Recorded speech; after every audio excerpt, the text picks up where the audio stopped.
Ja, sigurno. Po dopoldanskem nastopu je bilo vzdušje bolj slabo, zdaj pa dosti boljše.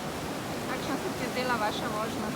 Naša vožnja se mi zdela lepo kontrolirana, tudi tekoča, no, nismo imeli nekih večjih napak. Sem zadovoljen. Matej, ti si veslal na prvem mestu, dajal tempo.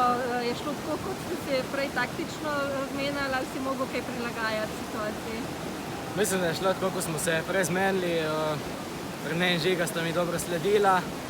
In vožnja je bila lepa, tekoča. Držali smo se skupaj celo vožnje, tako da zadovoljen. Ste potihem upali na kolajno?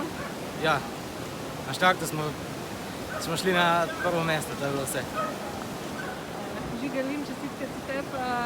Drugo prvenstvo tvoje, druga medalja, zadovoljen? Ja, to je res, jaz sem res presrečen, ker si nisem na začetku leta mislil, da bom imel že iz dveh prvenstv dve medalji. Tale je zlata, tako da tale je še posebej taka, zelo sem vesel, ker sem tudi jo dosegel z Matejem in Renejem, ki sta mojih let, tako rečeno, in mi res pomenila veliko. Vožnja je bila pa zelo dobra in vedel sem, da na začetku smo imeli eno manjšo težavo, ampak mislim, da do cilja je bila vožnja perfektna in zmaga s časom s prednostjo 12 sekund je bilo danes res težko in to, da je nam uspelo, je res neverjetno.